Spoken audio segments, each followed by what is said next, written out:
Hello, my name is Rachel Morris and I'm showing in the senior division.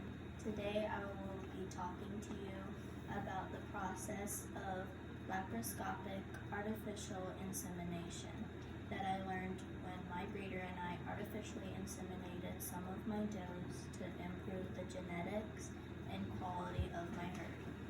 Step 1. We gave my doe 4/10 of a cc of hylazine in her jugular vein, which is right here.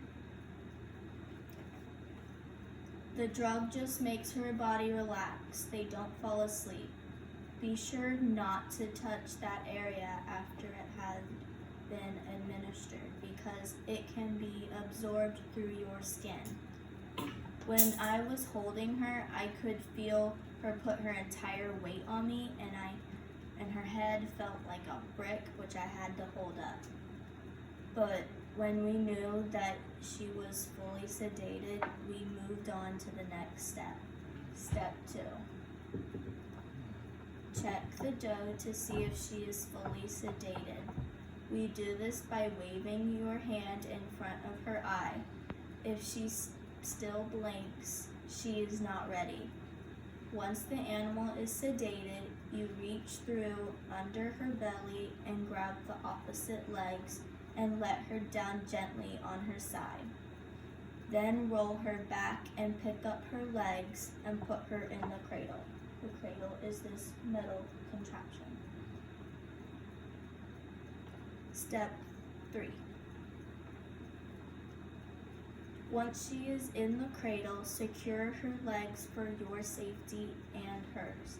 Put her front legs under the hooks. These are called the hooks. We had a seatbelt type of restraint for her hind legs. We put the seatbelt above the hock so it can't slide off and tighten it down. Step 4.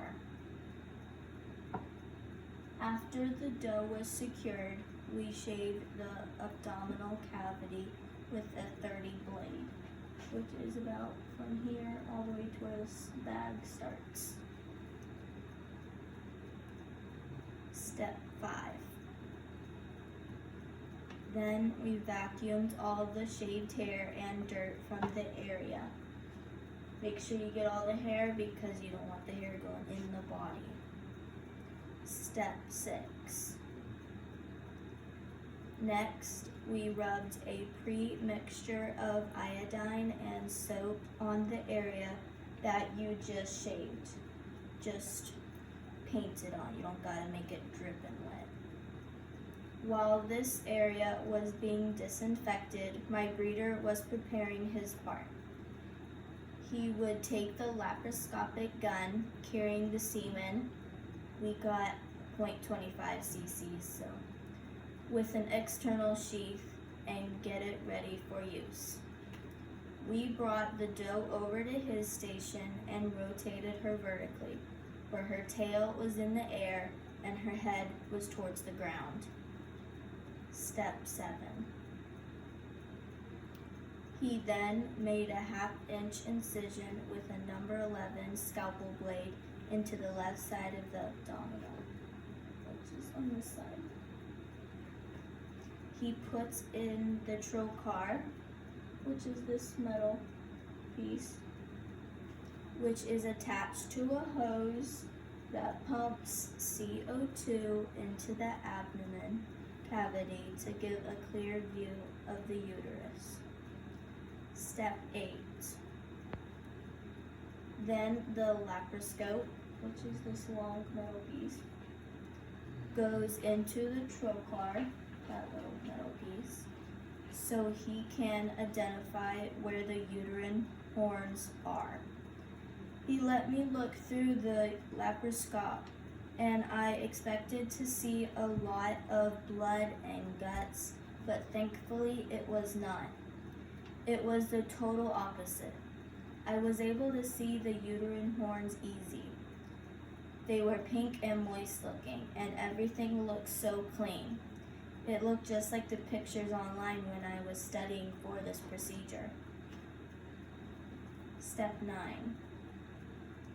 He makes another 1/2 inch incision on the right side of the abdomen and puts in another trocar. Step 10.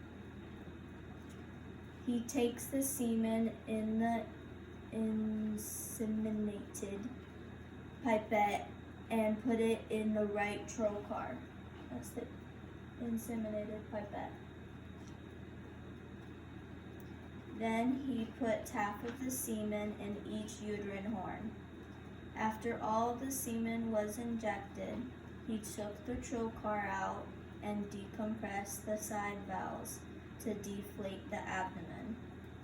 He removed the left trocar and the procedure was complete. Step 11.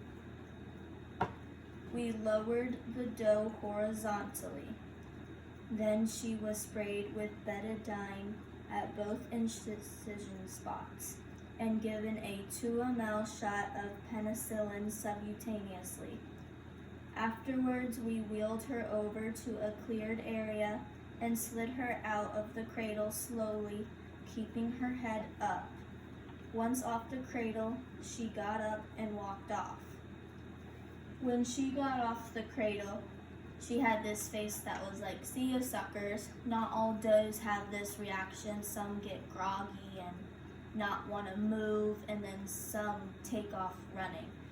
It's just like people on any drugs. Everyone has a different reaction. She had no lasting side effects and was good to walk around afterwards. The whole procedure took less than 10 minutes.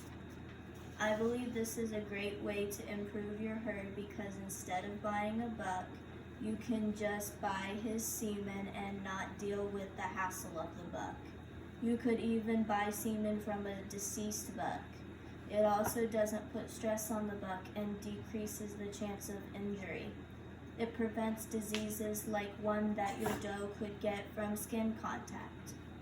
Overall, this was a great learning experience and I will continue to LAI my herd for future years. I know I learned a lot and I hope you did too. Thank you.